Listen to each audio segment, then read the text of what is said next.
श्री सच्चिदानंद सद्गुरु साईनाथ महाराज की जय। सद्गुरु श्री साईनाथुनि शरद बाबूजी की जय।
श्री सच्चिदानंद सद्गुरु साईनाथ महाराज की जय।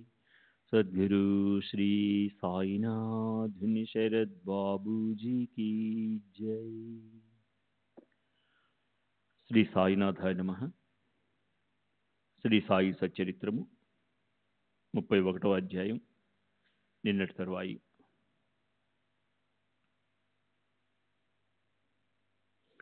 తల్లికి ఇంతటి గారాబు పట్టివైతే ఈ సన్యాసి వేషాన్ని ఎందుకు స్వీకరించావు? ఈ వేషానికి మమకారం శోభించదు. కాషాయానికి కలంకాన్ని తెచ్చావు. వెళ్ళి కూర్చో, నీవేం చింతించకు, కొన్ని రోజులు గడవని, అప్పుడు ఆలోచిద్దాం. మనసులో ధైర్యం వహించు. వాడాలో చాలామంది దొంగలుంటారు. తలుపులు వేసుకుని అప్రమత్తంగా ఉండు. నీ మీద దాడి చేసి సర్వస్వాన్ని అపహరించుకుని పోతారు. వైభవం శాశ్వతం కాదు. ఈ శరీరం ఎప్పుడూ అశాశ్వతం. మృత్యువు ఎప్పుడూ మన సమీపంలోనే ఉన్నదని తెలుసుకుని ధర్మాచరణలో ఉండాలి. భార్యాబిడ్డలు మొదలగు వారి యందు నేను, నాది అను అభిమానం వలన కలిగే తాపత్రయాలనే అనర్థాలను ఐహికాలని అంటారు. రెండవ అనర్థం ఆముష్మికం. పారలౌకిక సుఖాలను కోరుకునే వారికి పరలోకాలు కూడా మోక్షానికి ప్రతిబంధకాలు. అవి ఎప్పుడూ పతనానికి కారణంగా ఉంటాయి. అక్కడ పుణ్య సంచయానికి ఆస్కారం లేదు. స్వర్గసుఖ ప్రాప్తి భయరహితమైనది కాదు. పుణ్యం క్షీణించగానే పతన భయం ఉంటుంది. ఇందులో సందేహం లేదు. ఈ ఐహిక ఆముష్మికాలన్న ఉభయభోగాలు అనర్థాలను కలిగించేవే. అందుచేత వారిని నిశ్శేషంగా త్యజిస్తేనే అవి ఆనందాన్ని కలిగించగల ముఖ్య కారణాలవుతాయి. సంసారంపై విరక్తి కలిగి హరిచరణాలలో నిశ్చలమైన భక్తి కలిగిన వారి బంధనాలు విడిపోయి అజ్ఞానం తొలగిపోతుంది. హరిభజనలో హరిస్మరణలో గడిచిన సమయం పాపతాప దైన్యాలను పారద్రోలుతుంది. అత్యంత ప్రేమతో హరిని ధ్యానిస్తే అతడు కష్టాల నుండి మనల్ని రక్షిస్తాడు. నీ పూర్వపుణ్య విశేషం వల్లనే ఇక్కడికి వచ్చావు. ఇప్పుడు నా మాటలను శ్రద్ధగా విని జీవితాన్ని సార్థకం చేసుకో. రేపటి నుండి శ్రద్ధగా కాయ వాచ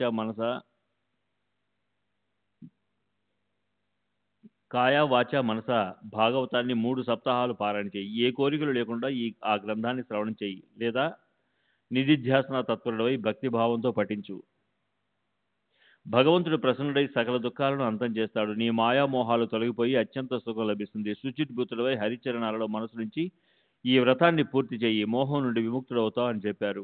తమ శరీరానికి అంతిమ సమయం సమీపించిందని తెలుసుకుని బాబా మృత్యుంజయుని సంతృష్టిపరిచే రామ విజయాన్ని చదివించుకున్నారు. మరునాడు ఉదయం సన్యాసి మొహం కడుకుని స్నానం చేసి బాబా పాదాలపై పువ్వుల నుంచి నమస్కరించాడు. తరువాత భాగవతాన్ని చంకలో పెట్టుకున్నాడు. పారాయణకు ఏకాంత స్థలం కావాలి. ప్రశాంతమైన లెండి స్థలం అతనికి నచ్చింది. అక్కడికి వెళ్లి ఆసనం వేసుకుని కూర్చుని పారాయణను ఆరంభించాడు. భగవత్పరాయణుడైన సన్యాసి 2 సప్తాహాలు పూర్తి చేశాడు. 3వ సప్తాహంలో అతనికి అకస్మాత్తుగా అస్వస్థత చేకూరి బాగా నీరసించిపోయి పారాయణ పూర్తి కాకుండానే ఆపివేశాడు. వాడాకు తిరిగి వచ్చి 2 రోజులు కష్టంగా గడిపాడు. 3వ రోజు తెల్లారేసరికి సన్యాసి అంటే స్వామి కళ్ళు మూశాడు. తన తలను ఫకీర్ బాబా ఒడిలో ఉంచి కదలిక లేక స్థిరంగా ఉండిపోయాడు. సంసారాన్ని వదిలి విదేహ ముక్తిని పొందాడు. అతని మరణవార్తను బాబాకు విన్నవించగా వారు ఆ శరీరాన్ని రోజంతా అలాగే ఉంచమని ఆజ్ఞాపించారు. అప్పుడే పూడ్చిపెట్టకండి అని బాబా అంటే అతను మరలా బ్రతుకుతాడేమోనని ప్రజలు చాలా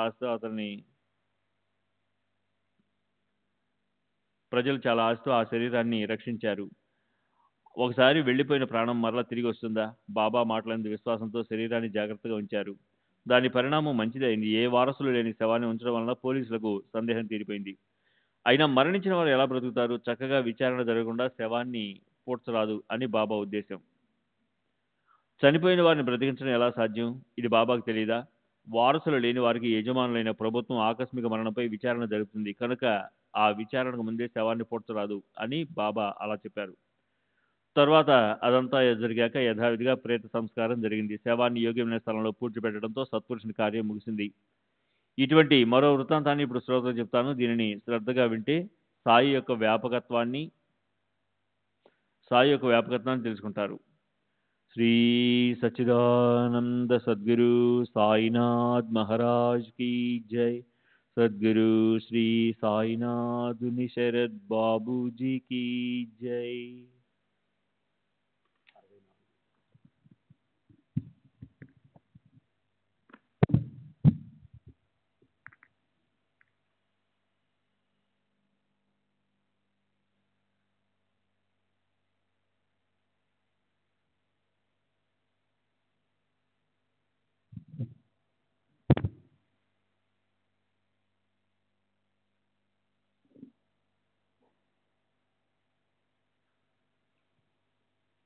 బాలారాం అనే ఒక భక్తుని ఉపనామం మాన్కర్.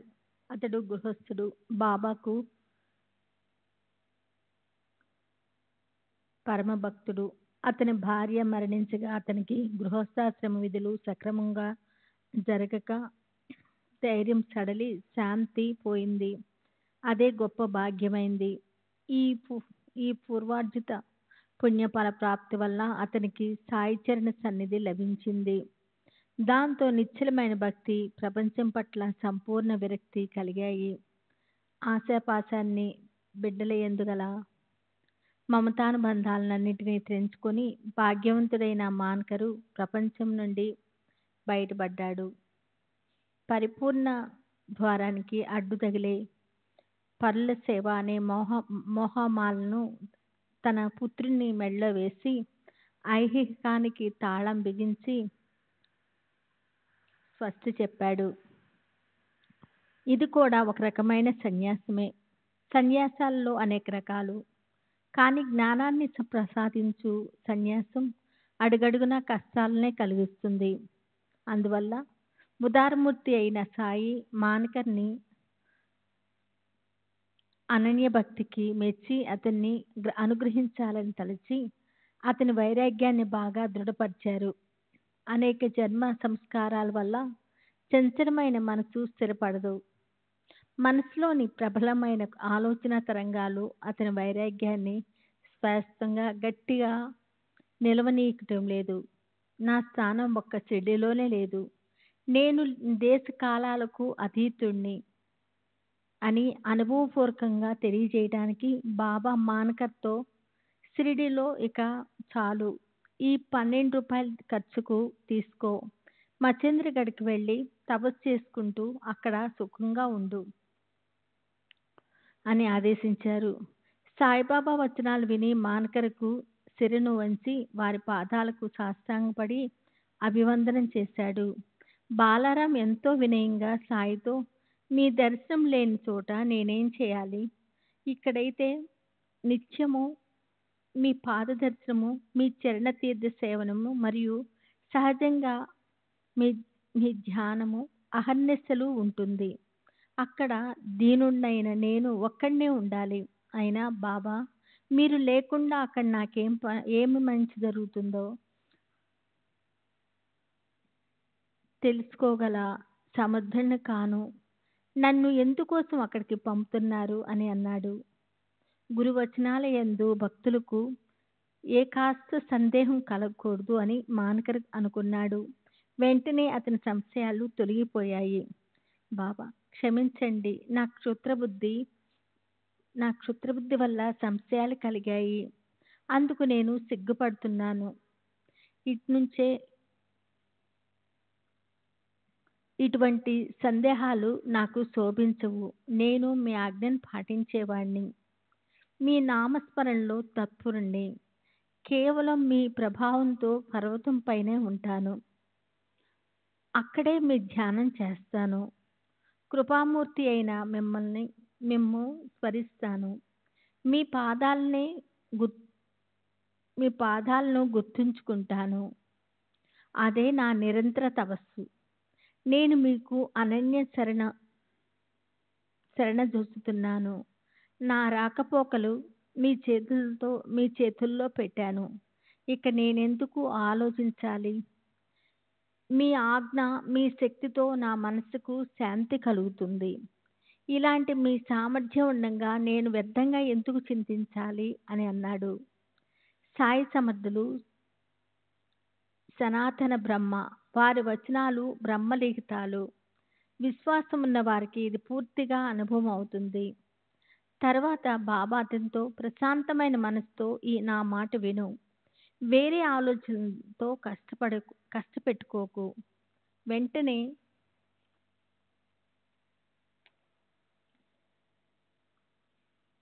మచేంద్ర పర్వతానికి వెళ్ళు. ప్రతిరోజు ముమ్మారు తపస్సు చెయ్యి. కొంతకాలానికి ఆత్మానందంతో పరిపూర్ణుడవుతావు అని చెప్పారు. ఆ ధైర్యవచనాలు విని మానకరు ఇక నేను ఏం మాట్లాడగలను అని మౌనంగా ఉన్నాడు. తర్వాత పర్వతానికి బయలుదేరడానికి సిద్ధమయ్యాడు. మరలా సాయి చరణాలకు ప్రణామం చేసి విభూతి ప్రసాదాన్ని, ఆశీర్వాదాన్ని తీసుకొని స్వస్థ చిత్తులై మచేంద్రగఢ్కు బయలుదేరాడు. రమ్యమైన ఆ స్థలానికి చేరుకొని అక్కడే నిర్మలమైన నీటిని, మెల్లమెల్లగా వీచే వాయువును గని మానకర్కు సంతృష్టుడయ్యాడు. అలా మానకర్ సాయిబాబా ఆజ్ఞతో ఆ పర్వతం పైన సాయి లేకుండా వారు చెప్పిన ప్రకారం నియమంగా తపస్సును ఆచరిస్తూ ఉన్నాడు. బాబా చమత్కారాన్ని చూడండి. మానకరు తపోనిమగ్నుడై ఉండగా కొండ మీద బాబా ప్రత్యక్షంగా దర్శనమిచ్చారు. అతనికి సాక్షాత్కారమైంది. ధ్యానంలో మగ్నమై ఉన్నప్పుడు దర్శనం అవుతుంది. ఇందులో ఏం ఆశ్చర్యం లేదు. కానీ జాగ్రత్త అవస్థలో ఆశ్రమంలో కూర్చుని ఉండగా అతడు సాయి సమర్థుని చూచాడు. కేవలం కళ్ళతో చూడటమే కాదు, బాలకారాంను బాబా నన్నెందుకు ఇక్కడికి పంపారు అని ప్రశ్నించాడు కూడా. బాబా జవాబు ఏమిచ్చారంటే, షిరిడీలో ఉండగా నానా రకాల ఆలోచన తరంగాలు మీ మనసులో లేచేవి కదా, అందుకని నీ చంచలమైన మనసు కుదుట పడాలని పర్వత ప్రయాణాన్ని ఏర్పాటు చేశాను. నేల, నీరు వగైరా పంచభూతాల కలయికతో నిర్మాణమైన ఈ 3.5 మూరల శరీరము షిరిడి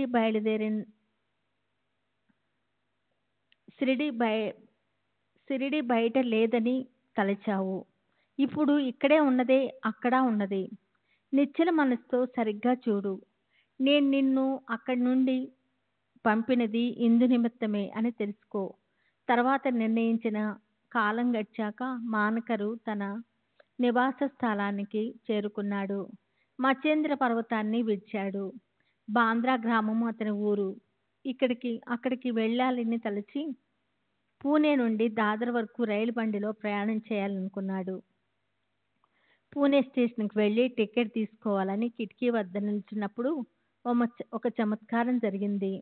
నడుం వరకు ఒక లంగోటిని చుట్టుకొని భుజంపై కంబలిని వేసుకున్న రైతు వేషంలో అపరిచితులైన ఒక ప్రయాణికుడిని అక్కడ చూశాడు. అతను దాదర్కు టికెట్ తీసుకొని వెనుక తిరిగి మానకర్ని చూచి అతని వద్దకు వచ్చాడు. మీరు ఎక్కడికి వెళుతున్నారని బాలకారాంని అడిగాడు. దాదర్కు అని జవాబు ఇవ్వగా అతను వెంటనే తన టికెట్ను బాలకారాంని ఇస్తూ, మీరు దీన్ని తీసుకోండి, నేను కూడా అక్కడికే బయలుదేరా, కానీ ఇక్కడ నాకు ఒక పెద్ద పని ఉంది, అది గుర్తుకు వచ్చింది, అందువల్ల నా ప్రయాణం ఆగిపోయింది అని చెప్పాడు. డబ్బు వెచ్చించి శ్రమపడినా టికెట్ లభించడం కష్టము. అటువంటిది ఏ శ్రమ లేకుండా ప్రాప్తించినందుకు మాన్కర్కు పరమానందం కలిగింది. తర్వాత టికెట్ డబ్బు ఇవ్వటానికి జేబులో నుండి డబ్బు తీసి చూడగా ఆ వ్యక్తి గుంపులో కలిసిపోయి ఎక్కడికి వెళ్ళిపోయాడో తెలియలేదు. అతన్ని వెతకాలని బాలకారాంను ప్రయత్నం చేశాడు, కానీ అదంతా నిష్ఫలమైపోయింది. ఇంతలో రైలు బండి వచ్చింది. పాదాలకు జోళ్లు లేవు. తలకొక పాత గుడ్డ చుట్టుకొని భుజం మీద కంబళి, నడుముకి లంగోటితో ఉన్న ఈ సోదరుడు ఎవరై ఉంటారు? టికెట్ డబ్బు కాస్తా కూస్తా కాదు, అది అతని సొంత డబ్బు. నన్ను రుణగ్రస్తుని చేశాడు. ఇదేమిటో నాకు అర్థం కావట్లేదు. ఏమీ ఆశించిన మనసు గల ఉదారుడు. పైకి రైతులా అని కనిపించినా ఆ వ్యక్తి ఎవరో తెలియక మానకరకు చింత, ఆశ్చర్యంతో అతను మళ్ళీ కలుస్తాడేమోనని రైలు బండి కదిలే వరకు తలుపు దగ్గర నిలబడ్డాడు. బండి కదిలేక ఇక అతడు కలుస్తాడన్న ఆశంతా పోయి రైలు తలుపుకు ఉన్న కమ్మెను పట్టుకొని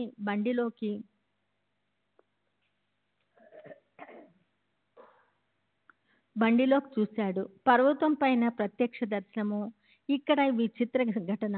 విచిత్రమైన ఆ వేషాన్ని చూచి బాలారాం ఆలోచనలో పడ్డాడు. తర్వాత సాయి పాదాల యందు దృఢమైన ప్రేమ, భక్తి, శ్రద్ధలు ఉన్న ఈ సద్భక్తుడు షిరిడీలోనే కృతార్థుడయ్యాడు. సాయి పాదకమలాల ధూళి యందు సాయి నామాన్ని ఆలపిస్తూ భక్త భ్రమరం బాలకారాంని షిరిడీలోనే ఉన్నాడు. అప్పుడప్పుడు బాబా అనుమతితో ముక్తారామును వెంట పెట్టుకొని షిరిడీ నుండి బయటకు వెళ్ళేవాడు. అయినా అతని కేంద్ర స్థానం షిరిడీయే కనుక మరలా వస్తుండేవాడు. చివరికి పరమ పావనమైన షిరిడీలోనే పరమపదించినాడు. పూర్వజన్మల్లో పుణ్యమున్న వారు సాయి దృష్టిలో పడి సాయి చరణాల్లో లీనమై మరణాన్ని నిర్భయంగా పొందుతారు. వారు ధన్యులు. తాత్యా సాహెబ్ నోల్కరు, భక్త శ్రేష్ఠుడైన మేఘా కూడా భజనలో తత్పరులై ఉండి చివరకు తమ ప్రాణాలను షిరిడీలో విడిచిన ధన్యులకు మేఘా మరణించినప్పుడు అతని ఉత్తర క్రియలు గొప్పగా జరిగింది. ఆ భక్తుని పైన బాబా అభిమానాన్ని గమనించండి. మేఘా కృతార్థుడు. భక్తులంతా వెంటరాగా గ్రామస్తులు మేఘుని శ్మశానానికి ఊరేగింపుగా తీసుకుని వెళ్ళినప్పుడు వారి వెంట బాబా కూడా వెళ్ళి మేఘాపై పుష్పాలను కురిపించారు. శవ సంస్కారమంతా జరిగాక మాయలో చెక్కుకున్న ఒక మానవుని వలె దుఃఖించి కళ్ళనీళ్లు పెట్టుకున్నారు. ప్రేమగా బాబా తమ చేతులతో శవాన్ని పూలతో కప్పి దీనస్వరంతో శోకించి వెనుకకు మరలి వచ్చారు. మానవులను ఉద్ధరించే సాధువులను అనేక మంది చూచాం. కానీ సాయిబాబా యొక్క మహిమను నేనెంతని వర్ణించను. వ్యాఘ్రం వంటి క్రూరముఖం కూడా మానవుల వలె జ్ఞానం కలిగి ఉంటుందా? అది కూడా వారి చరణాలను ఆశ్రయించింది. అది అమోఘమైన బాబా యొక్క లీల. ఈ విషయాల్లోని ఒక రమ్యమైన కథను శ్రద్ధగా వినండి. శ్రీ సచిదానంద సద్గురు సాయినాథ్ మహారాజ్ की जय. सद्गुरु श्री साईनाथ शरद बापू की जय.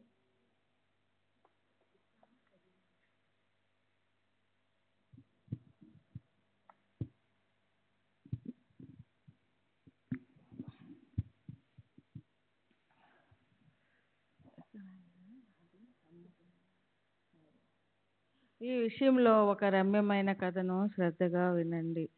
సాయిబాబా యొక్క సమభావం, వారి సర్వవ్యాపకత్వం బోధపడుతుంది. షిరిడీలో ఒకసారి ఒక చమత్కారం జరిగింది. బాబా నిర్వాణానికి 7 రోజుల ముందు ఒక ఎద్దుల బండి వచ్చి మసీదు ద్వారం వద్ద నిలబడింది. దానిలో వెనుక పక్క ఒక భయంకరమైన వ్యాఘ్రం. దాని మెడ గొలుసులతో గట్టిగా కట్టబడి ఉంది. దాని మొహం భయంకరంగా ఉంది. దానికి ఏదో బాధ. దాని తాలూకు వారు ఎన్నెన్నో చికిత్సలు చేయించి అలసిపోయారు. సత్పురుషుల దర్శనం మంచిదని వారికి అనిపించింది. ఆ పులిని ఆడించేవారు 3. ఆ పులి వారి జీవన ఆధారం. వారు ఊరూరు తిరుగుతూ పులిని ఆడిస్తూ బ్రతుకుతున్నవారు. షిరిడీ పక్కగా తిరుగుతూ ఉండగా బాబా యొక్క లీలలు వారి చెవులలో పడ్డాయి. బాబా దర్శనం చేసుకుందాం, పులిని కూడా అక్కడికి తీసుకొని వెళ్ళాలి అని అనుకున్నారు. బాబా చరణాలు కోరికలను తీర్చే చింతామణి. అష్టసిద్ధులు వారికి సాష్టాంగపడతాయి. నవనిధులు వారి పాదాల వద్ద దొర్లుతూ వారి పాద తీర్థాన్ని సేవిస్తాయి. కనుక వారి చరణాలపై శిరస్సు నుంచి పులి కోసం వారి అనుగ్రహాన్ని కోరుకుందాం. సత్పురుషుల ఆశీర్వచనం అందరికీ కళ్యాణప్రదం అని తలచి వారు పులిని ద్వారం వద్ద దింపి గట్టిగా గొలుసులతో పట్టుకొని ద్వారం వద్ద నిల్చున్నారు. పులి అసలే భయంకరమైన క్రూర మృగం, పైగా రోగగ్రస్తత, అందువలన మరీ అస్వస్థతగా ఉంది. అందరూ దానిని కుతూహలంగా చూస్తున్నారు. పులి పరిస్థితినంతా దాని తాలూకా వారు బాబాకు విన్నవించారు. బాబా అనుమతిని తీసుకుని ద్వారం వద్దకు వచ్చారు. పులి గొలుసులను తెంపుకొని పారిపోకుండా బాగా గట్టిగా పట్టుకొని దానిని జాగ్రత్తగా సాయి ఎదుటికి తీసుకుని వచ్చారు. మెట్ల వద్దకు రాగానే తేజోరాశి అయిన సాయిని చూసి ఆ పులికి ఏమనిపించిందో గాని ఎంతో గౌరవంగా ముఖాన్ని క్రిందకు వంచింది. అదేమి చమత్కారమో! మెట్లెక్కుతున్న పులి బాబా పరస్పరం చూసుకున్నారు. పులి బాబాను ప్రేమగా చూచింది. అంతే, వెంటనే తోకను పైకి ఎత్తి ముమ్మారు భూమిని కొట్టి సాయి చరణాలయందు శరీరాన్ని వదిలి నిశ్చేష్టగా పడిపోయింది.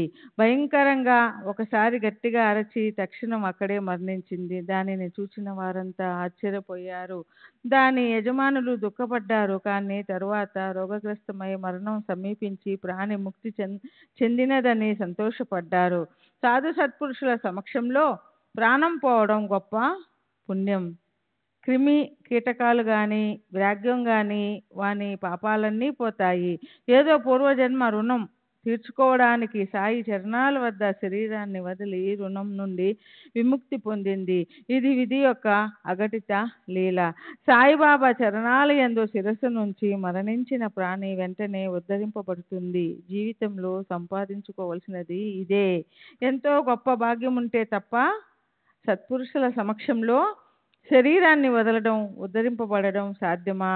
సత్పురుషుల సమక్షంలో శరీరాన్ని విడవడం పరమ సుఖం. అక్కడ విషం త్రాగినా అది అమృతమే అవుతుంది. ఆ మరణం సుఖమే గాని దుఃఖం కాదు. కళ్ళ ముందు సత్పురుషుల చరణాలు ఉండగా మరణించిన ప్రాణులు ధన్యులు. వారి శరీరాలు కృష్ణార్పణమై వారికిక పునర్జన్మ ఉండదు. సత్పురుషుల కళ్ళ ఎదుట కలిగే మరణం మరణం కాదు, అది వైకుంఠ సుఖం. మృత్యులోకాన్ని జయించినట్లే దాంతో పునర్జన్మ దుఃఖం ఉండదు. సత్పురుషుల సమక్షంలో శరీరాన్ని త్యాజించిన వారికి పునరావృత్తి ఉండదు. సర్వ పాపాలు నశించి వారు ఉద్ధరింపబడతారు. సత్పురుషుల ఆపాద మస్తకం చూస్తూ శరీరాన్ని విడిచిన వారిది మరణమా? కాదు, అది వారి ఆత్మోద్ధరణ. పూర్వజన్మ గూర్చి ఆలోచిస్తే ఎవరో పుణ్యాత్ముడు విద్యా దర్పంతో మిడిసి పడుతూ ఎవరో ఒక హరిభక్తుని అవమానపరిచి ఉండవచ్చు. ఆ భక్తుని శాపం వలన క్రూర మృగం జన్మను పొంది ఉండవచ్చు. సత్పురుషుని చరణాల వద్ద శాప విమోచనం కలిగి ఉంటుంది. భక్తుల చర్యలు నిజంగా విచిత్రం.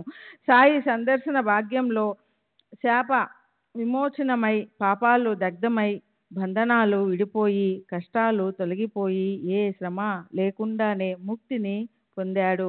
సంపూర్ణ భాగ్యం లేకుండా సత్పురుషుల సమక్షంలో మరణం ఎలా సాధ్యం? త్రితాపాలు త్రిపూటి త్రిగుణాలు నశించిపోయి పులి నిర్గుణ పరమాత్మలో లీనమైపోయింది. పూర్వజన్మ కర్మానుబంధం వలన క్రూరమైన మృగ శరీర సంబంధం విడిపోయింది. ఇనుప గొలుసుల బంధన వదిలిపోయింది. ఇది పరమేశ్వరుని నిర్బంధం. సాధు సత్పురుషుల మరణాల కంటే వేరే ఎక్కడ ముక్తి ప్రాప్తిస్తుంది? పులికి ముక్తి లభించినందుకు దాని యజమానులు సంతసించారు. పులి వారి కుటుంబాలను పోషించేది, అది వారి జీవనానికి సాధనం. అందువలన పులి మరణించినందుకు వారు బాధపడ్డారు. వారు సాయి మహారాజును, ఇప్పుడు ఈ పులిని ఏం చేయాలి, దీనిని ఎలా పూడ్చిపెట్టాలి, దీనికి మీరు సద్గతిని కలిగించండి అని ప్రార్థించారు.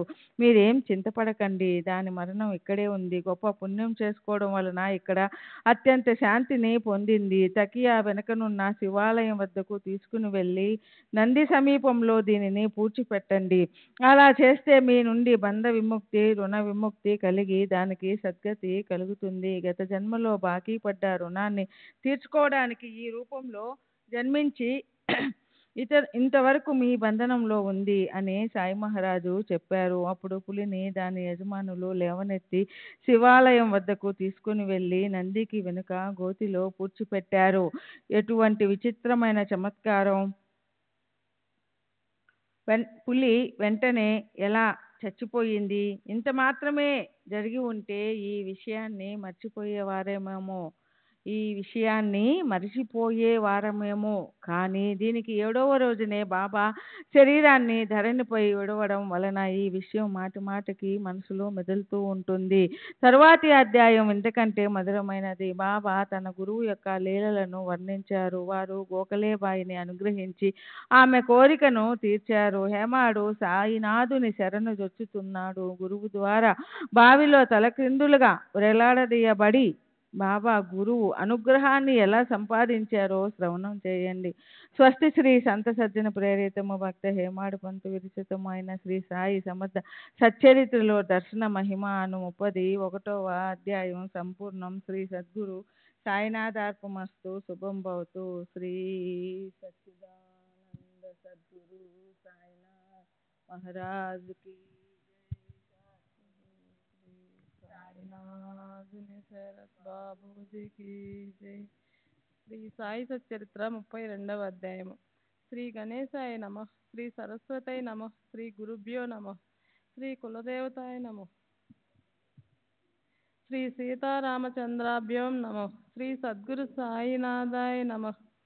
గత అధ్యాయంలో విజయానంద్ మరణించటం, బాలకరాం సాయి సన్నిధిలో ఆత్మానందంలో లీనమవటం, తాత్యాసాహెబ్ నోల్కర్ మరియు భక్త శ్రేష్ఠుడైన మేఘా ఉభయులు సాయి సమక్షంలో శరీరాలను వదలటం చెప్పబడింది.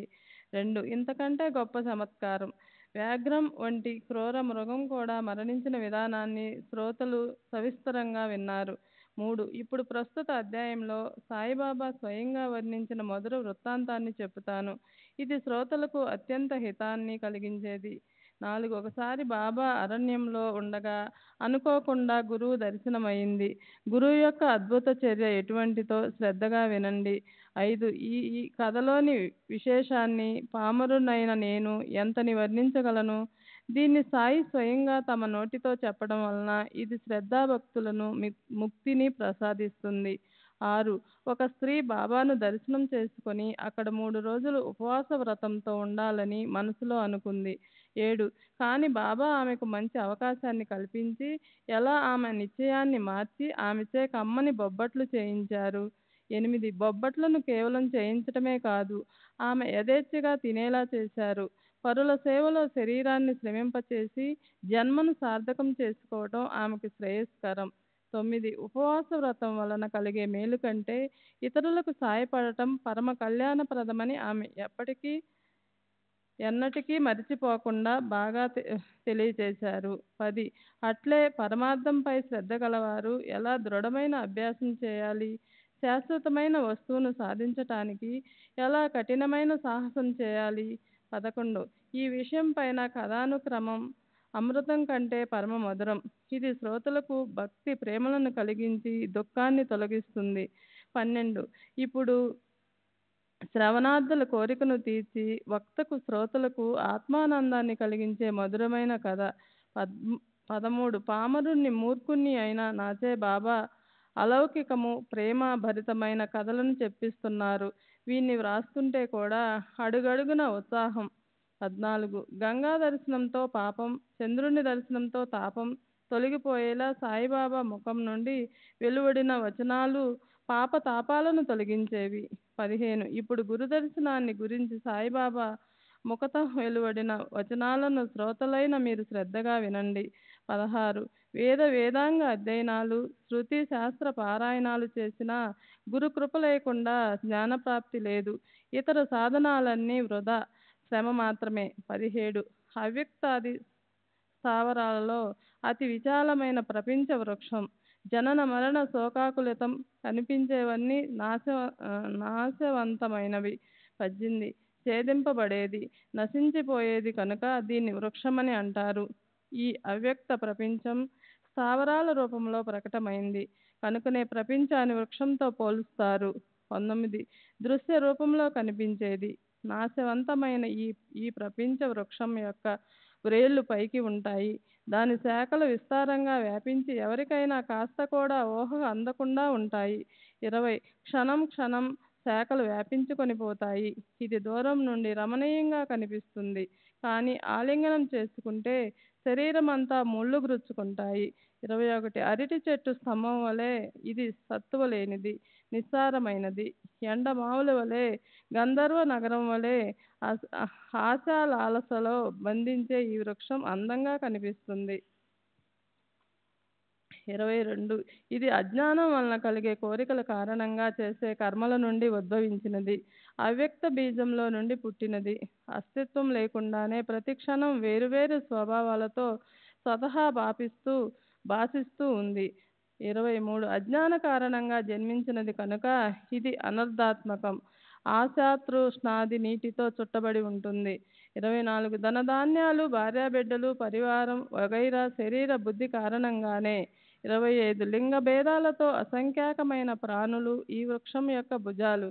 కర్మవాసనాలు మొదలగు వ్రేళ్లతోనున్న ఈ వృక్షంబోలు. 26 శృతి స్మృత్యాది పత్రాలతో నిండి శబ్ద స్పర్శాది చిగుళ్లతో నిగనిగలాడుతూ యజ్ఞదానాది క్రియా కుసుమాలతో శోభిస్తూ సుఖదుఖాలనే ద్వంద్వ రసాలతో నిండి ఉంది. 27 దీని ఫలాలకు అంటూ లేదు. అన్నింటికీ ఇదే జీవనాధారం. భూవాది సకల లోకాలు దీనికంటే వేరుగా లేవు. 28 ఒకప్పుడు నృత్యాలు, గీతాలు, వాద్యాలు, ఒకప్పుడు నవ్వు లేదా ఏడుపులతో, ఆటలతో ఈ సనాతన అశ్వత్థ వృక్షం ఎప్పుడూ అధోవదనంతో ఉంటుంది. 29 ఇది మాయోపాధి బ్రహ్మలో ఆవిర్భవించింది. ఇది వైరాగ్య శస్త్రంతో నశిస్తుంది. సద్భావం దీనికి మూలాధారం. దీని స్వభావం ప్రకాశించటం అని తెలుసుకోవాలి. 30 బ్రహ్మ సత్యం నశిస్తుంది. సద్భావం దీనికి మూలాధారం. దీని స్వభావం ప్రకాశించటం అని తెలుసుకోవాలి. 30 బ్రహ్మ సత్యం అంతటికి ఆధారం. ఈ జగత్తు స్వప్నం వలె మిథ్య. దీనికి అది అంతం అని నిర్ధారించలేనప్పుడు మధ్య మాత్రం ఎలా ఉండగలదు? 31 విరాగులు దీని కొరకు పరిశ్రమ చేస్తారో, సాధువులు దేనియందు ఎల్లప్పుడూ అనురక్తులై ఉంటారో, ముముక్షువులు దేన్ని ఆపేక్షిస్తారో, దేన్ని సాధకులు అభిలషిస్తారో. 32 అట్టి పరమాత్మ తత్వాన్ని తెలుసుకోదలిచిన వారు సత్పురుషులను శరణుజొచ్చి కుతర్కాలన్నింటినీ విడిచి వారు చెప్పినది వినాలి. 33 మనసులోని ఆలోచనలన్నింటినీ కట్టిపెట్టి బుద్ధి చాతుర్యాన్ని వదిలి మమకారాలను విడిచి నిస్సంగులై చక్కగా గురుచరణాలను ధ్యానించాలి. 34 కుతర్కాలను పారద్రోలాలి, లేకపోతే అవి మార్గంలో అడ్డు తగులుతాయి.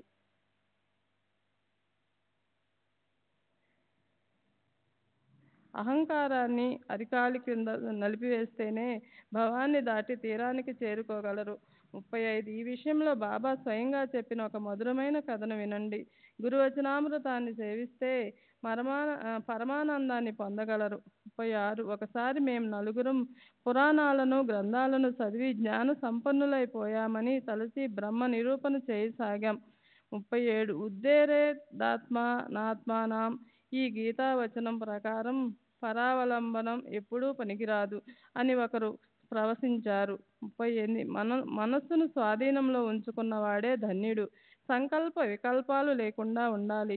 జగత్తులో నేను తప్ప వేరే ఏదీ లేదు అని ఒకరు జవాబు చెప్పారు. 39 వికారాలతో మార్పులు చెందేది అనిత్యం, నిర్వికారం. ఒక్కటి మాత్రమే నిత్యం. అందువలన నిరంతరం నిత్యానిత్య వస్తువు గూర్చి ఆలోచించాలి అని మూడోవాడు అన్నాడు. 44వ వానికి పుస్తక జ్ఞానంపై నమ్మకం లేదు. అతని ఉద్దేశం శాస్త్రాలు చెప్పిన విధులను ఆచరించాలి. పంచ ప్రాణాలను కాయ వాచ గురుచరణాలకు సమర్పించాలి. 41 గురువే పరమాత్మ. చరాచరాలన్నింటిలో లోపల బయట గురువు నిండి ఉన్నారని నిర్ధారణగా తెలుసుకోవటానికి అపారమైన నిష్ఠ ఉండటం ఆవశ్యకం. 42 అనగామగ్నులు పుస్తక పండితులకు, వాదానికి కాలుదువ్వే తార్కికులకు, సంశయ యాత్మికులకు సంపూర్ణ జ్ఞానం కలలో కూడా లభించదు. నిర్మలమైన భక్తి అవసరం. 43 ఇలా మేం నలుగురం ప్రబుద్ధులం బ్రహ్మను పరిశోధన చేయాలని బయలుదేరాం. స్వతంత్రంగా నిశ్చింత మనసుతో స్వయంగా బుద్ధితో బ్రహ్మమును తెలుసుకోవాలి. 44 అని ముగ్గురి అభిప్రాయం. అలా అడవిలో స్వేచ్ఛగా విహరిస్తుంటే మార్గంలో ఒక వంజరి జాతివాడు కలిసి 45 ఎండ బాగా తీక్షణంగా ఉంది. మీ ప్రయాణం ఎంతవరకు, ఎందు నిమిత్తం అని ప్రశ్నించాడు. అరణ్యంలో వెదకటానికని జవాబు చెప్పాం.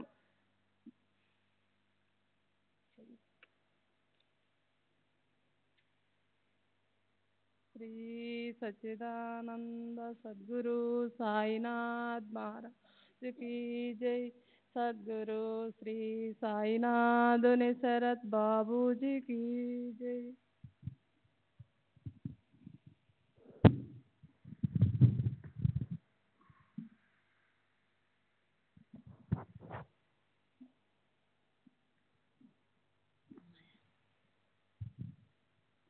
శ్రీ సచ్చిదానంద సద్గురు సాయినాథ్ మహారాజ్ కీ జై. సద్గురు శ్రీ సాయినాథ్ నిసరత్ బాబూజీ కీ జై. దేనిని వెతకటానికి అని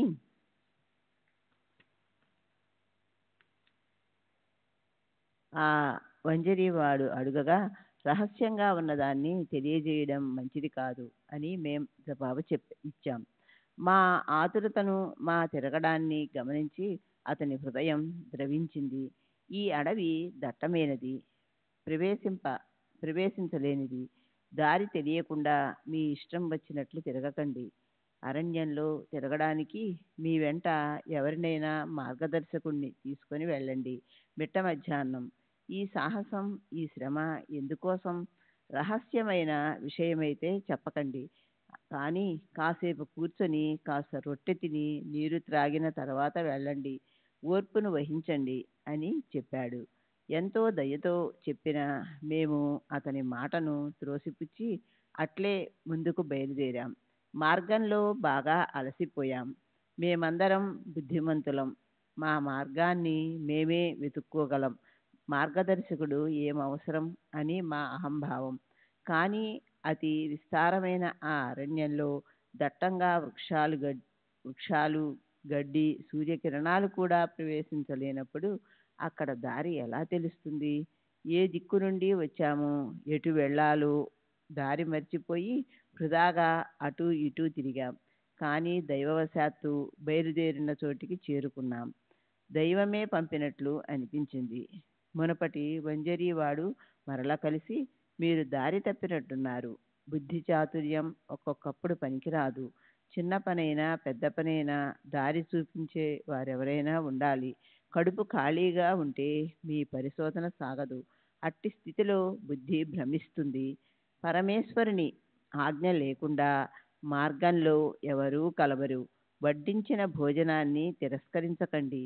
అన్నం పళ్ళాన్ని త్రోసిపుచ్చకండి. ఎవరైనా రొట్టెలను ఇచ్చి తినమని చెప్తే వారి మాట శుభశకునమని, కార్యం నిర్విఘ్నంగా జరుగుతుందని గ్రహించాలి. ఇప్పుడు ఈ అల్పాహారాన్ని తీసుకోండి, కొంచెం ధైర్యం వహించండి అని చెప్పాడు.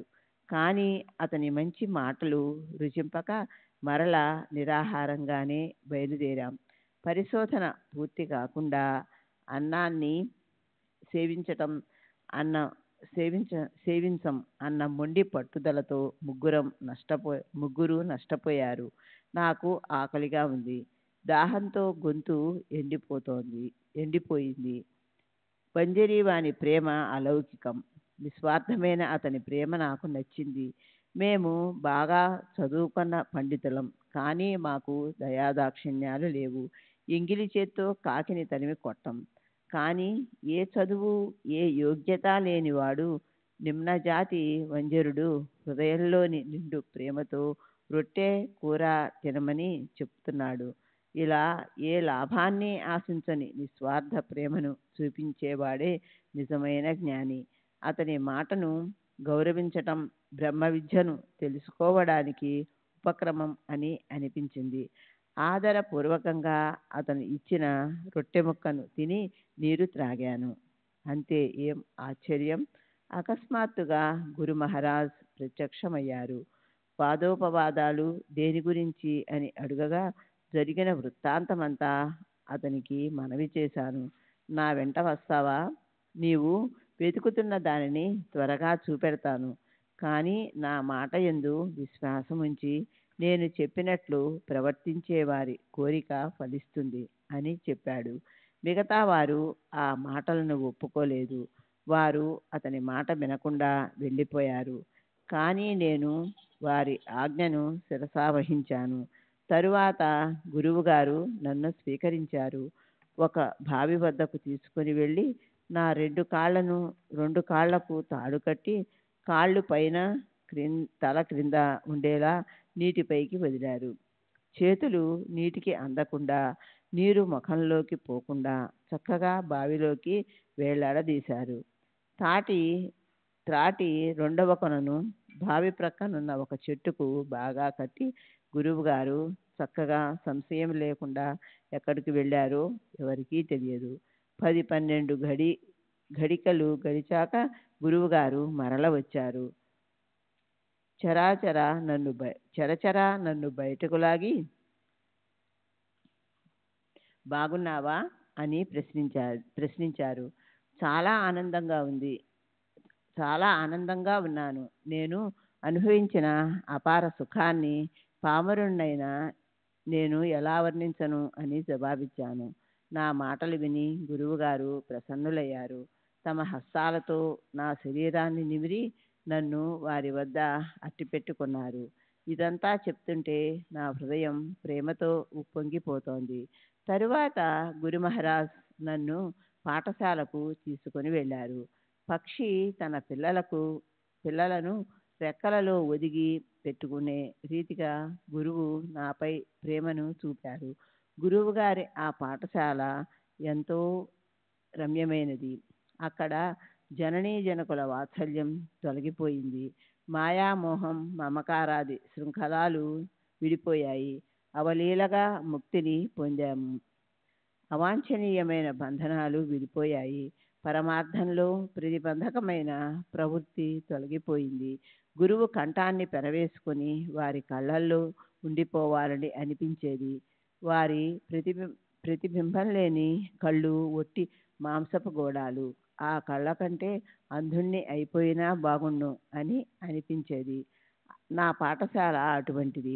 అందులో అడుగు పెట్టాక వెనుకకు మరలిపోయే దౌర్భాగ్యులు ఎవరుంటారు? నా ఇల్లు, వాకిలి, తల్లి, తండ్రి, నా సర్వం గురువే అయ్యారు. వారిని ధ్యానించటానికి ఇతర ఇంద్రియాలతో సహా మనసు తన స్థానాన్ని విడిచి వచ్చి కళ్ళల్లోనే ఉండిపోయింది. గురువు యొక్క ధ్యానమే దృష్టి యొక్క ఏకమాత్ర లక్ష్యం.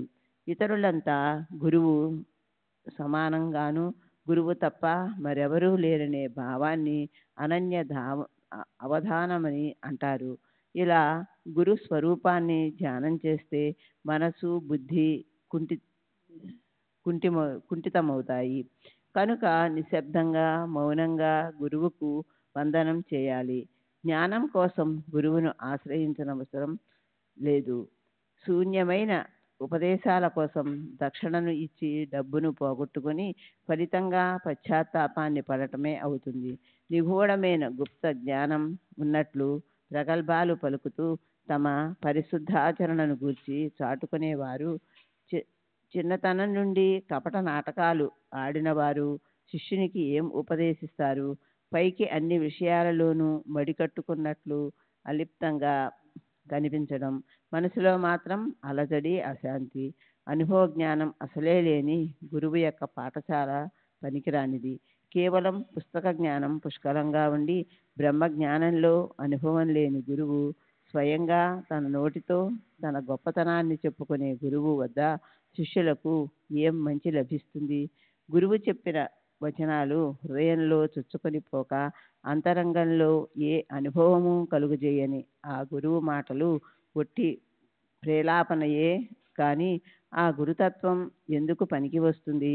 మా గురువు నన్ను బాగా సేవలో నియమించి నాకు జ్ఞాననిధిని చూపించారు. వారు దానిని వెతుక్కునే అవసరం కలుగలేదు.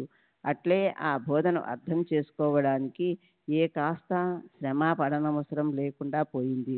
అర్థాలన్నీ వాటంతట అవే స్వయంగా ప్రకటమై అప్రయాసంగా జ్ఞానం చేతికందింది. గురుకృప కారణంగా శోధన అక్కడికక్కడే ఆగిపోయింది. తల క్రింద కాళ్ళు పైన ఉంచి తలక్రిందులుగా వేలాడదీసినందువలన నాకు ఎలా ఆనందం కలిగిందో సమర్థులైన గురువుకే తెలుసు. సత్పురుషుల విధానం తలక్రిందులుగా ఉంటుంది. దీనిని అనుభవపూర్వకంగా తెలుసుకోవాలి. ఇక్కడ గురువు యందు నిష్ఠయే ప్రమాణం. గురుకృప ఒక్కటే సాధనం. కర్మఠులకు విధి నిషేధాలుంటే జ్ఞానులకు జ్ఞానాభిమానం, యోగులకు దంభ ప్రదర్శన, శ్రమ. ఇక్కడ శ్రద్ధా విశ్వాసాలు తప్ప ఏమీ సాగవు. పండితుల కళ్ళు గర్భాంధకారంతో నిండి ఉంటాయి. వారి అభిమానం మూర్తీభవించిన ప్రత్యక్ష రూపాలు. జ్ఞానులు వారిని చూచి వారి సహవాసం నచ్చక పారిపోతారు. జ్ఞాని నాకంటే వేరే మరో దేవుడు ఎవరున్నారు? నేను జ్ఞాన సంపన్నుణ్ణి, నేనే పరిపూర్ణ చిద్ఘనుణ్ణి అని అంటాడు. భక్తుడు తన భక్తి భావంలో ఉంటాడు. జ్ఞాన గరిమను చాటుకోడు. తనువు, మనసు, ధనం స్వామి సేవకే వినియోగిస్తూ తన సర్వస్వం స్వామికే అర్పిస్తాడు. ఇది నా ప్రతాపం, ఇది నా చాతుర్యం, ఇది నా సామర్థ్యం, ఇది నా బుద్ధి వైభవం యొక్క ప్రభావం అన్న అహంభావం అతనికి ఉండవు. ఏది జరిగినా దైవమే చేయించాడని, క్రిందకు దించినా పైకి ఎక్కించినా దేవుడేనని, పోట్లాడించినా అతడేనని, చేసేవాడు చేయించేవాడు అతడు ఒక్కడేనని కర్తృత్వం భగవంతునిపై వేసి స్వయంగా అత్యంత నమ్రతతో ఉంటాడు. భక్తులు ఎప్పుడూ భగవంతునిపై ఆధారపడి ఉంటారు. వారికి స్వాతంత్రం ఉండదు. మన నలుగురు ప్రబుద్ధులు దేనిని వెతకాలని బయలుదేరారో ఇంతవరకు తెలియకుండానే ఉంది కదూ. ఇప్పుడు ఆ విషయాన్ని వినండి. ఈ ఘనాపాటి కర్మకులందరూ పాండిత్యాన్ని, పుస్తకాల్లోని శబ్ద జ్ఞానాన్ని గర్వంగా చాటుకుంటూ చర్చించుకుంటూ ఉండగా భగవంతుని విషయం వచ్చింది. తమ జ్ఞానంతో భగవంతుడు ఎక్కడుంటాడు, ఎలా ఉంటాడు, ఏ ఉపాయాలతో ఏ విధంగా మనకు త్వరగా లభిస్తాడు అని వారి ఆలోచన. ఆ ప్రబుద్ధులలో సాయి ఒకరు. వీరు మూర్తీభవించిన వివేక వైరాగ్యాల మూర్తి. వారు స్వయం పరబ్రహ్మ అయి ఉండి మరి ఎందుకు అలా అవివేకంగా ప్రవర్తించారు అని శ్రోతలకు సందేహం కలుగుతుంది. ఇది కేవలం లోక వ్యవహారం కొరకు. భక్తులను ఉద్ధరించే సాయి సమర్థులు హీనత్వాన్ని ఎందుకు ఆపాదించుకుంటారు? తాము స్వయం అవతార పురుషులై ఉండి వంజరీ వారిని గౌరవించి అతని ఆహారాన్ని స్వీకరించి అన్నం బ్రహ్మయ్యని తెలియజేసి దాని మహిమను గానం చేశారు. అట్లే ఆహారాన్ని అవమానం చేసిన వారికి ఎలా నష్టం వాటిల్లుతుంది అని ఈ ప్రబుద్ధుల కథ ద్వారా తెలియజేసి గురువు లేకుండా ఎవరూ జ్ఞాని కారు అని చెప్పారు. తల్లి తండ్రి ఆచార్యుల బోధ లేకుండా ధర్మజ్ఞానం లభించటం అసత్యం అని కూడా అధ్యయనంపై ఆధారపడి ఉంటాయి. అనుష్ఠానం లేకపోతే అంతా వ్యర్థం. తల్లి తండ్రి గురువుల ఆశీర్వాదాలను సంపాదించుకోవాలన్న శృతివచనం ప్రసిద్ధమైనది.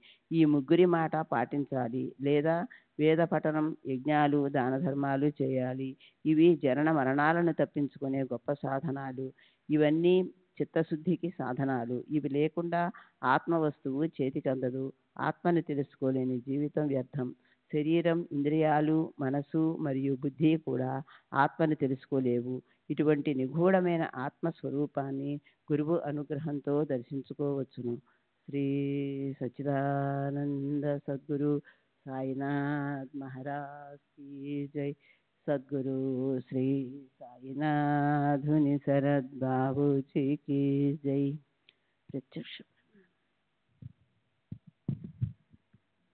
శ్రీ సచ్చిదానంద సద్గురు సాయినాథ్ మహారాజ్ की जय.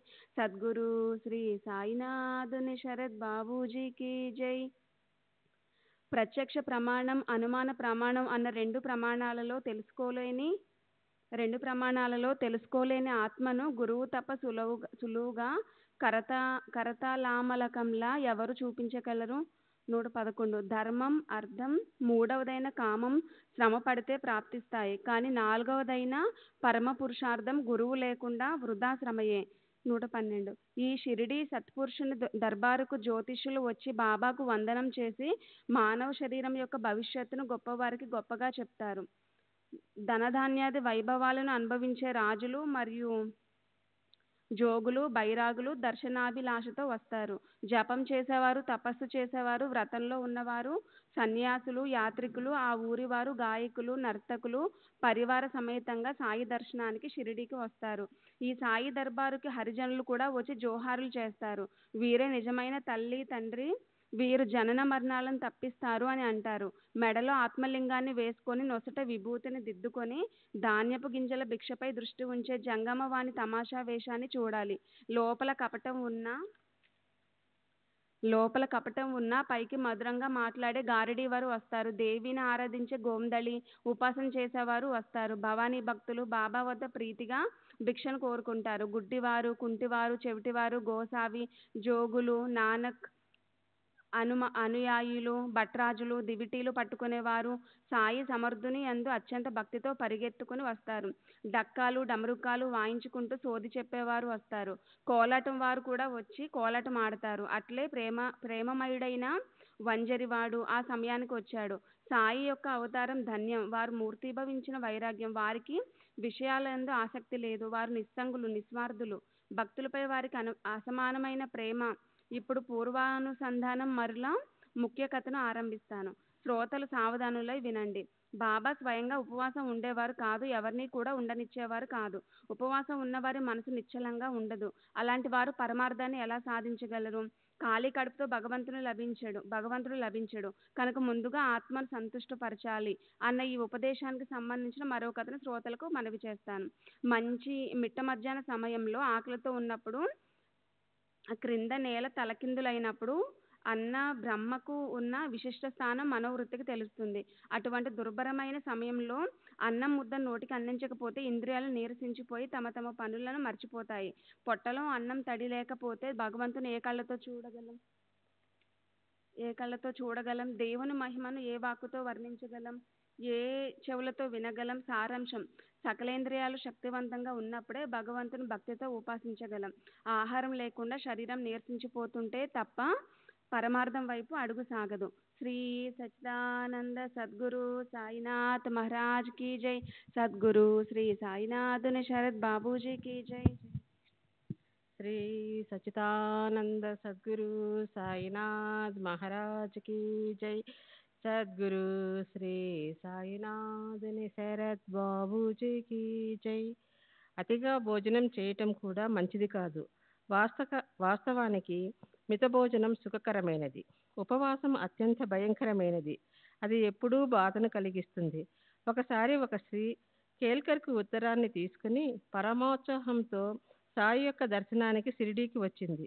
సాయి మహారాజు చరణాల వద్ద 3 రోజులు ఉపవాస వ్రతంతో కూర్చోవాలని ఆమె నిశ్చయించుకుంది.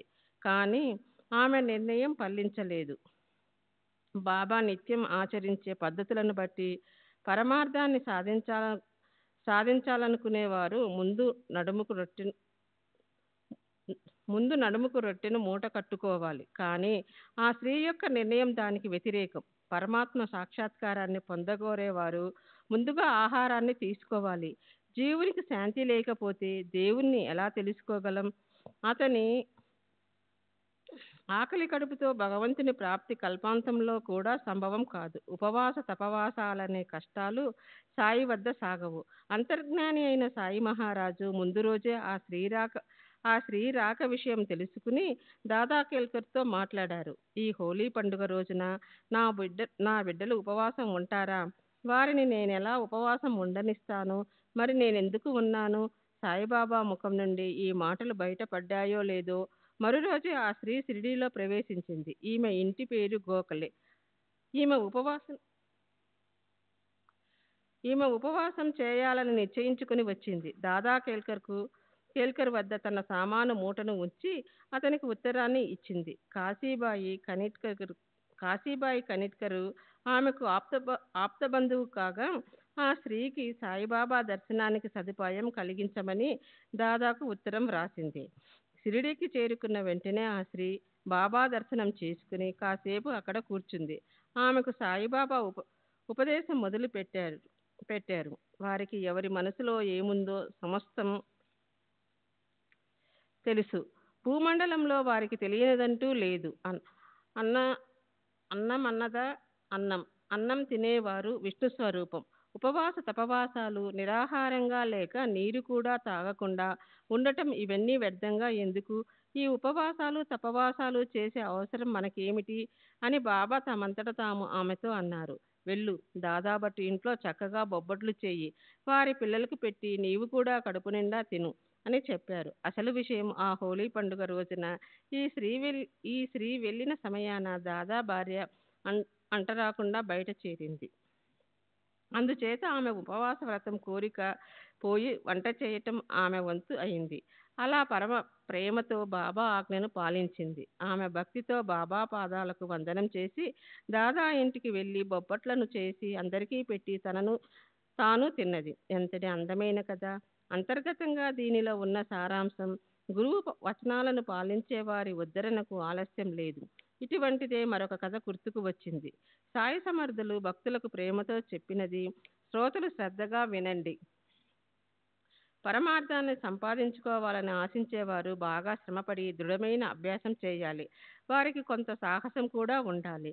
ఈ సత్కథామృతం అనే సాయి చరణ తీర్థాన్ని శుభం కలగటానికి ఎల్లప్పుడూ సేవించాలి. వినయంగా సత్పురుషుల చరణాలను ఆశ్రయిస్తే అంతఃకరణం పునీతమవుతుంది. ఒకసారి నా చిన్నతనంలో నడుము చుట్టూ రుమాలు చుట్టుకుని బ్రతకటానికి ఏదైనా వృత్తి చేయాలని బయలుదేరాను. నడుస్తూ బీడ్గాం అనే ఊరు చేరుకుని విశ్రమించాను. మా పకీరు యొక్క వింత సంకల్పాన్ని గని నాకు ఆనందం కలిగింది. నాకు అక్కడ జరిగి పని దొరికింది. విశ్రాంతి లేకుండా నేను బాగా కష్టపడ్డాను. నా శ్రమ ఫలించింది. శ్రీ సచ్చిదానంద సద్గురు సాయినాథ్ మహారాజ్ की जय। सद्गुरु श्री साईनाथ निसरत बाबू जी की जय।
श्री सच्चिदानंद सद्गुरु साईनाथ महाराज की जय।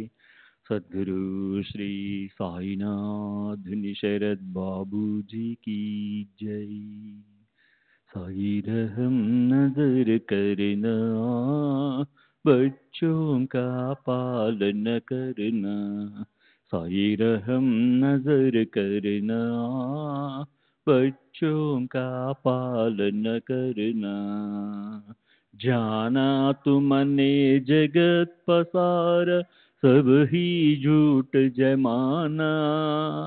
जाना तुमने जगत पसार, सब ही झूठ जमाना।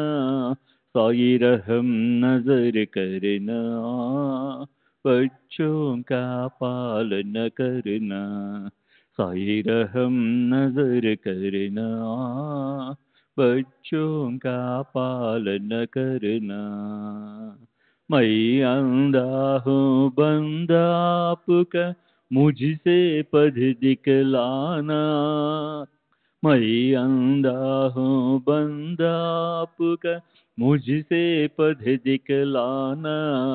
साई रहम नजर करना, बच्चों का पालन करना।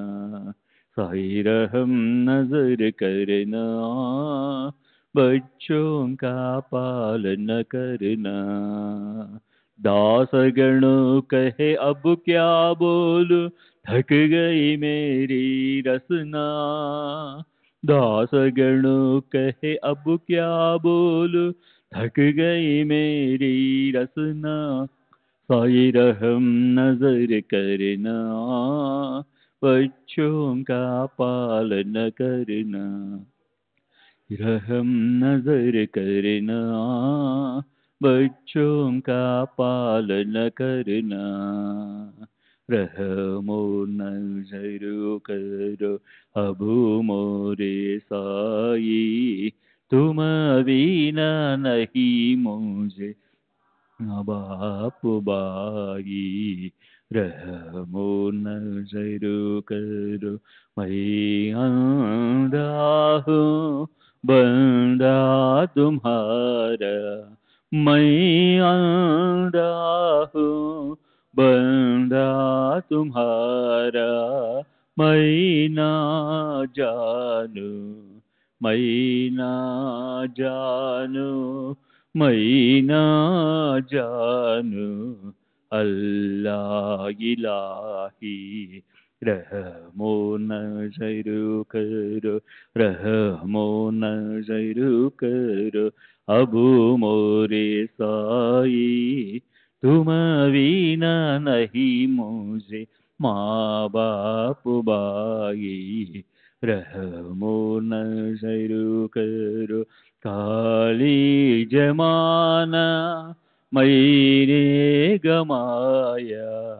काली जमाना मैंने गमाया, साथी आखिर का, साथी आखिर का, साथी आखिर का, तुम बिन कोई, रहमो नज़र करो, रहमो नज़र करो, अबू मोरे साई तुम बिना नहीं मुझे माँ बाप बाई, रहमो नज़र करो, अपने मस्जिद का झाड़ू गड़ो है, अपने मस्जिद का झाड़ू गड़ो है, मालिक हमारे, मालिक हमारे,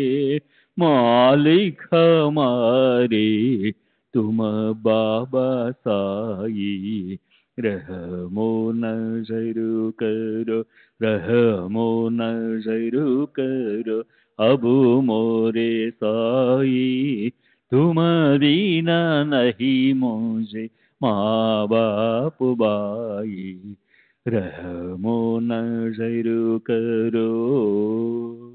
श्री सच्चिदानंद सद्गुरु साईनाथ महाराज की जय।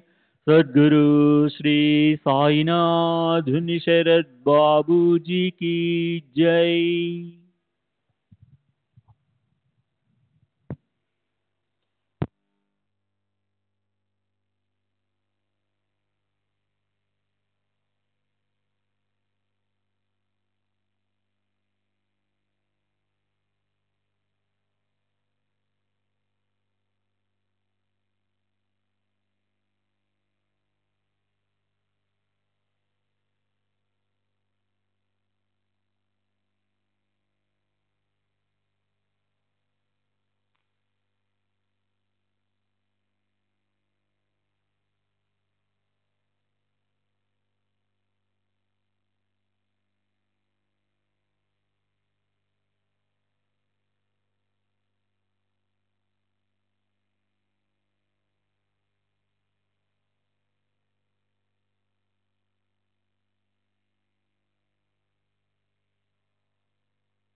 श्री सच्चिदानंद सद्गुरु साईनाथ।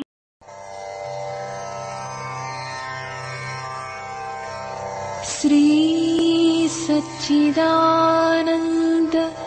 सद्गुरु साईनाथ महाराज की जय।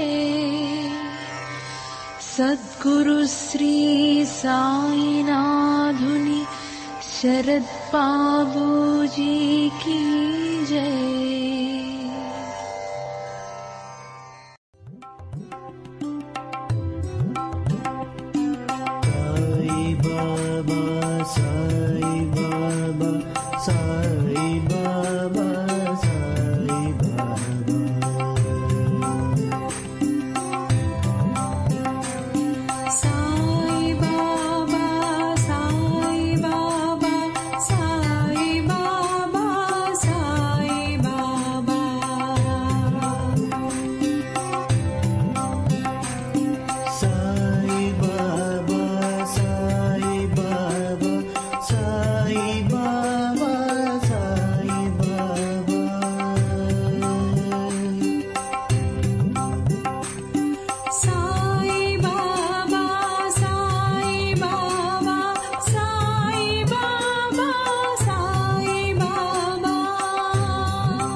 Sai